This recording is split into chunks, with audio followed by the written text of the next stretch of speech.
गृहमन्त्रीज्यूले राति प्रयास गर्नुभयो गणेश नेपालीलाई भारत लैजाने, तर उनको जीवनले ज्यानले धान्न सकेन। दुःख लाग्छ। यहाँहरू पुराना दलहरूले पनि आज मलाई अचम्म लागिरहेको छ। तपाईँ हाम्रै दलहरू थियो, तर प्रेम आचार्यको आत्मदाहपछि के तपाईँहरूले पहल गर्नुभयो त बर्न हस्पिटल बनाउनको लागि? प्रेम आचार्यको आत्मदाहपछि हाम्रै दलहरू यही सदनमा थिए। तपाईँ हामीहरू धेरैजना यही थियौँ होला, म सडकमा थिएँ। त्यति बेला पनि यस्तै किसिमको होडबाजी थियो, संवेदना दिने सदनमा मिडियाबाजी गर्ने बाहिर। तर के भयो त त्यस पश्चात? हामीले एउटा कुरा पनि आज बहस गरेनौँ कि यो देशमा जलन पीडितहरूको लागि बर्न हस्पिटल चाहिएको छ भनेर। आजको बहस त्यसमा केन्द्रित हुनु पर्थ्यो। आज म गृहमन्त्रीज्यू यहीँ हुनुहुन्छ, क्षतिपूर्ति होइन गृहमन्त्रीज्यू, यसपटक बर्न अस्पताल, जलन पीडितहरूको अस्पतालको लागि सरकारसँग सिधै पहल कदमी गरिदिनुहोस्। हालका प्रधानमन्त्रीज्यूले आफू मेयर हुँदा प्रेम आचार्यले आत्मदाह गर्दा उहाँले भन्नुभएको थियो त्यो आत्मदाहका धेरै कारण र सङ्केतहरू होलान्, तर सबैभन्दा ठूलो कारण राज्य हो। कि आज उहाँले नेतृत्व गरेको राज्य अलग्गै भएको हो? आजको नैतिक जिम्मेवारी उहाँले स्वीकार्ने कि नस्वीकार्ने? सङ्घर्ष गरेर पठाउ चलाउँदै जीवन धानिरहेको एक युवाले आफ्नै शरीरमा आगो लगाउँदै मृत्युवरणसम्म पुग्नु कुनै व्यक्तिगत असफलता होइन, यो राज्य र सरकारको संवेदनशीलता तथा जिम्मेवारी माथिको गम्भीर प्रश्न हो। सरकारले सुशासन र समृद्धिको नाममा शासकीय सुधारका 100 कार्यसूची सार्वजनिक गरेको थियो।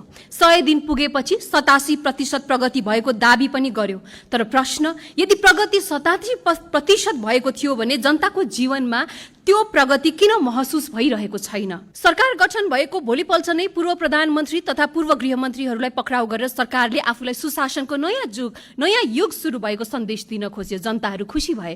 भ्रष्टाचार, शक्ति दुरुपयोग वा मानवाधिकार उल्लङ्घनमा संलग्न जोसुकै भए पनि कानुनको दायरामा आउनुपर्छ। यसमा कसैको असहमति हुने कुरै भएन। कानुन सबैको लागि समान हुनुपर्छ। पछि उहाँहरूले हिरासत मुक्त गर्नु पर्यो। यसरी सुरुमै बलियो सरकारले अपनाएको कार्यशैलीले केही उपलब्धि दिन सकेन। यस विषयमा अझै गम्भीर प्रश्नहरू छन्। भदौ 23 र 24 गते वास्तवमा के भयो? आज सरकार गठन भएको 100 दिन बितिसकेको छ। गौरीबहादुर कार्की आयोगको प्रतिवेदन कहाँ छ? सरकारसँग रहेको राष्ट्रिय मानवाधिकार आयोगको प्रतिवेदन कहाँ छ? यी प्रतिवेदनहरू किन सार्वजनिक गरिएका छैनन्? यदि सरकार साँच्चीकै सत्य पत्ता लगाउन चाहन्छ भने सत्यलाई लुकाएर होइन, सार्वजनिक गरेर जनतालाई विश्वास गर्नुपर्छ। भदौ 23 र 24 को घटनाको जिम्मेवार को थियो? कसको गल्ती थियो? भूमिका कसको थियो? नेतृत्वमा को थियो? प्रदर्शनकारीको भूमिका के थियो? निर्दोष नागरिकहरूले किन ज्यान गुमाए? यी प्रश्नहरू उत्तर अझै सरकारले दिन सकेको छैन। उत्तर खोज्ने जिम्मेवारी पनि यही सरकारको हो। यो 100 दिन, यदि 100 दिनपछि पनि सरकारसँग उत्तर छैन भने जनताले सरकारसँग प्रश्न सोध्ने प्रत्यक्ष अधिकार राख्छन्। हामी जनताका प्रश्न सोधिरहेको छौँ। यो सरकार जेन्जी आन्दोलनको शहीदहरूको बलिदान र तिनका परिवारको पीडामाथि उभिएको सरकार हो। तर प्रश्न छ, आजसम्म प्रधानमन्त्रीज्यूले ती शहीद परिवार र घाइतेहरूलाई भेट्न किन आवश्यक ठान्नु भएन? जेन्जी प्रतिनिधिहरू, घाइतेहरू र शहीद परिवारप्रति प्रधानमन्त्रीज्यू किन यति टाढिनु भएको? कि प्रधानमन्त्रीज्यूलाई लाग्छ शहीद रसिक खतिवडाको आमा रचना खतिवडालाई एक थान सांसदको पद दिएर